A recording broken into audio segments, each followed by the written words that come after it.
नमस्कार दोस्तों, टेक्जी tips channel में आपका बहुत बहुत स्वागत है। दोस्तों आज की इस वीडियो में आप लोगों के लिए ब्रह्मांड से रिलेटेड बहुत सारे इंपॉर्टेंट क्वेश्चंस लेकर आया हूं, जो कि आपके एनसीएल के एग्जाम साथ ही आपके रेलवे एंड एसएससी के एग्जाम के लिए भी बहुत महत्वपूर्ण होने वाला है। तो दोस्तों बिना समय गंवाए हुए चलिए शुरू करते हैं।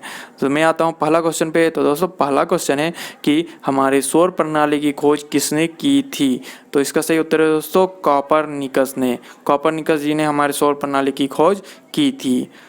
नेक्स्ट है कि सूर्य के चारों ओर घूमने वाला खगोलीय पिंड क्या कहलाता है। तो सूर्य के चारों ओर घूमने वाले खगोलीय पिंड को हम ग्रह कहते हैं। दोस्तों इस वीडियो को आप जो है वो ध्यानपूर्वक देखिएगा, आपको देखते देखते बहुत सारे क्वेश्चंस याद हो जाएंगे। अगला है तीसरा नंबर पे कि किसी ग्रह के चारों ओर परिक्रमा करने वाले छोटे आकाशीय पिंड को क्या कहते हैं। दोस्तों जो ग्रह के चारों ओर घूमते हैं उसको हम लोग उपग्रह कहते हैं। अगला है कि ग्रहों की गति का नियम का प्रतिपादन किसने किया था। तो इसका सही उत्तर है दोस्तों केपलर ने ग्रहों के गति के नियम का प्रतिपादन किया था। अगला क्वेश्चन है कि सौर मंडल में कुल कितने ग्रह हैं। तो इसका सही उत्तर है दोस्तों 8। नेक्स्ट है कि सूर्य से बढ़ती दूरी के अनुसार ग्रहों का क्रम बताना है। तो सूर्य के सबसे नज़दीक है बुध, फिर है दूसरा नंबर में शुक्र, तीसरा नंबर में है दोस्तों पृथ्वी, अगला है मंगल और मंगल के बाद होता है बृहस्पति के शनि, फिर है यूरेनस एंड नेक्स्ट है नेपच्यून। अगला क्वेश्चन पे बढ़ते हैं दोस्तों। नेक्स्ट है कि पृथ्वी से बढ़ती दूरी के अनुसार ग्रहों का निम्न में से कौन सा क्रम सही है। तो पृथ्वी से बढ़ती दूरी के अनुसार पृथ्वी के सबसे नज़दीक है शुक्र, उसके बाद है मंगल, नेक्स्ट है बृहस्पति। अगला है कि आकार के अनुसार सौर मंडल के ग्रहों का अवरोही क्रम बताना है। अवरोही बोले तो यहाँ पे घटती क्रम हम लोगों को बताना है। तो सौर मंडल में सबसे बड़ा है बृहस्पति, अगला है शनि, नेक्स्ट है अरुण मतलब यूरेनस, दूसरा है दोस्तों वरुण नेपच्यून, फिर है पृथ्वी, पृथ्वी से छोटा है शुक्र, शुक्र से भी छोटा है मंगल, और सबसे छोटी ग्रह की बात की जाए तो वो है दोस्तों बुध ग्रह। अगला क्वेश्चन है कि निम्नलिखित में से कौन सौर मंडल का भाग नहीं है। तो इसका सही उत्तर दोस्तों निहारिका जो है वो सौर मंडल का भाग नहीं है। अगला क्वेश्चन है कि सूर्य के चारों ओर चक्कर लगाते ग्रह का वेग कितना होता है। तो इसका सही उत्तर है कुछ नहीं कहा जा सकता। अगला है फ्रेंड कि अंतरिक्ष में कुल कितने तारा मंडल है। तो इसका सही उत्तर है दोस्तों 89। नेक्स्ट है कि निक्स ओलंपिया कोलंबस पर्वत जो है वो किस ग्रह पर स्थित है। तो इसका सही उत्तर है दोस्तों मंगल ग्रह पर यह पर्वत स्थित है। अगला है पार्थिव ग्रहों की संख्या कितनी होती है। तो इसका सही उत्तर है दोस्तों 4। नेक्स्ट है कि निम्नलिखित में से कौन सा एक पार्थिव ग्रह नहीं है। तो इसका सही उत्तर है दोस्तों शनि। अगला है कि बाह्य ग्रह या बृहस्पति सदृश ग्रहों की संख्या कितनी होती है। तो बाह्य ग्रह भी 4 होते हैं और पार्थिव ग्रह भी 4 होते हैं। नेक्स्ट है फ्रेंड कि बृहस्पति सदृश ग्रहों में सम्मिलित नहीं है। तो कौन नहीं है। तो मंगल नहीं है। नेक्स्ट है कि किन 2 ग्रहों को छोड़कर शेष सभी ग्रह सूर्य के चारों ओर वामावर्त घूमते हैं। ठीक है, तो इसका सही उत्तर है दोस्तों शुक्र और अरुण मतलब यूरेनस एंड वीनस। अगला है कि सौर मंडल का जन्मदाता किसे कहा जाता है। तो इसका सही उत्तर है दोस्तों सूर्य को कहा जाता है। नेक्स्ट है कि ब्रह्मांड में विस्फोटित तारा कौन कहलाती है। तो इसका सही उत्तर है दोस्तों अभिनव तारा। नेक्स्ट है कि वैज्ञानिक जिन्होंने सर्वप्रथम खोज की थी कि पृथ्वी सूर्य के चारों ओर घूमती है। तो इसका सही उत्तर है दोस्तों कॉपरनिकस ने। यही कारण है कि पहला क्वेश्चन जो था कि सौर मंडल की खोज या फिर सौर प्रणाली की खोज किन्होंने की, तो इसका सही उत्तर था कॉपरनिकस। नेक्स्ट है फ्रेंड कि निम्नलिखित में से कौन सा ग्रह नहीं है जिसे प्राचीन भारतीय ग्रह मानते थे। ठीक है, तो सूर्य को ग्रह माना जाता था, लेकिन एक्चुअल में सूर्य तारा है। नेक्स्ट है कि सूर्य के संगठक में सहायक गैस कौन कौन सी है। तो इसका सही उत्तर है दोस्तों ऑक्सीजन एंड हीलियम। नेक्स्ट है कि सूर्य के मध्य भाग को क्या कहा जाता है। हम स्प्रिंट हो गया है तो यहाँ पे सही उत्तर है दोस्तों मध्य भाग को प्रकाश मंडल कहा जाता है। दोस्तों अगर वीडियो आपको पसंद आ रहा है तो इस वीडियो को लाइक एंड शेयर भी करिएगा अपनी सभी दोस्तों के साथ। और मैं आगे अब नेक्स्ट क्वेश्चन पे बढ़ता हूँ।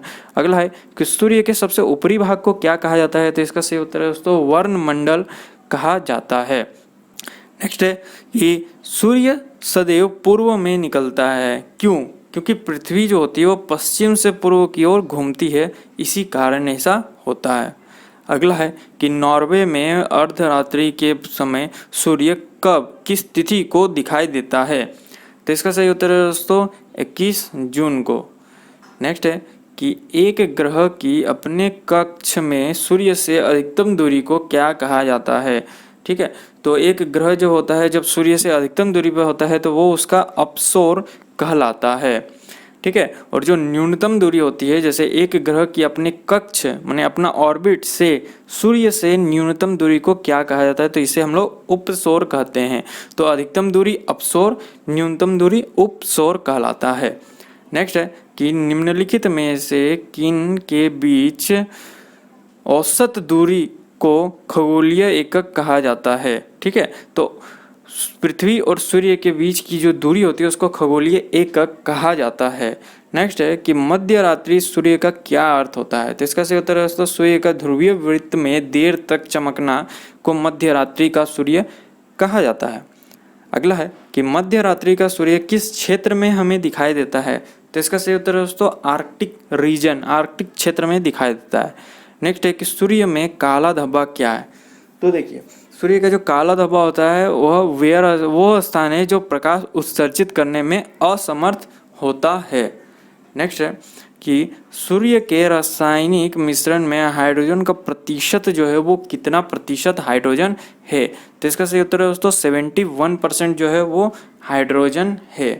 नेक्स्ट है कि सौर पृष्ठ पर लगभग कितना तापमान होता है। ठीक है, मैंने सूरज के सतह पर कितना तापमान होता है। तो इसका सही उत्तर है दोस्तों 6000 डिग्री सेल्सियस। नेक्स्ट है कि सूर्य की सतह पर हाइड्रोजन के अलावा दूसरा कौन सा तत्व बहुतायत में पाया जाता है। तो हाइड्रोजन तो 71% है, उसके बाद नेक्स्ट लेवल पे जो आती है वो है हीलियम। हीलियम जो है वो दूसरा सबसे अधिक मात्रा में पाया जाता है। नेक्स्ट है कि सूर्य जो है वो सूर्य का प्रकाश धरती तक पहुंचने में कितना समय लेता है। तो इसका सही उत्तर है दोस्तों 8.3 मिनट। नेक्स्ट है कि सूर्य के सबसे पास कौन सा ग्रह है। तो इसका सही उत्तर है दोस्तों बुध ग्रह है। अगला है कि कौन सा ग्रह सूर्य की परिक्रमा 88 दिनों में पूरा करता है। तो इसका सही उत्तर है दोस्तों बुध ग्रह।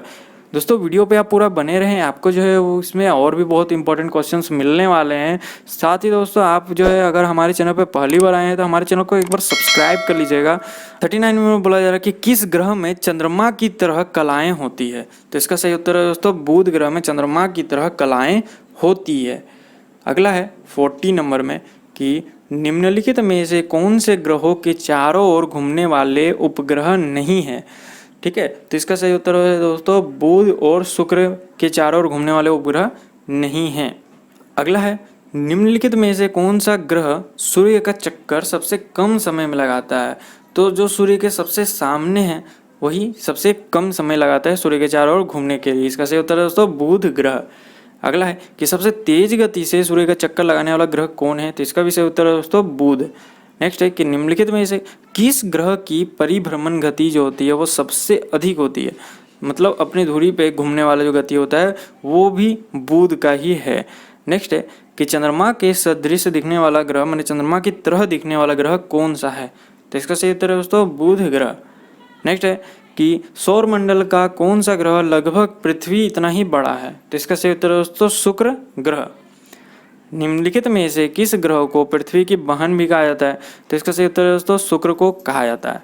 साथ ही शाम का तारा और सुबह का तारा के रूप में भी शुक्र को जाना जाता है।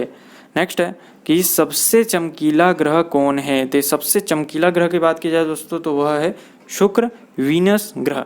नेक्स्ट है कि पृथ्वी तथा सूर्य के निकटतम ग्रह क्रमशः कौन कौन है। तो सूर्य के सबसे सामने का ग्रह हो जाएगा बुध और पृथ्वी के सबसे सामने का ग्रह हो जाएगा शुक्र। अगला है कि यूरोपवासी किस ग्रह की पूजा देवी के रूप में करते हैं? तो इसका सही उत्तर है दोस्तों शुक्र। तो दोस्तों ये 50 क्वेश्चंस जो थी वो बहुत ही इंपॉर्टेंट थी। आशा करता हूँ कि आपको ये वीडियो बहुत ही पसंद आया होगा। अगर आप मेरे चैनल पर नए हैं तो हमारे चैनल को सब्सक्राइब कर बेल के नोटिफिकेशन आइकन को प्रेस कर लीजिएगा ताकि हमारे नए वीडियो का नोटिफिकेशन आपको सबसे पहले मिल सके। इसी तरह से अब वो हमें सपोर्ट करते रहें। आपका सपोर्ट हम लोगों के लिए बहुत इंपॉर्टेंट होता है। अपना बहुमूल्य समय देने के लिए आपको बहुत बहुत धन्यवाद। जय हिंद, वंदे मातरम।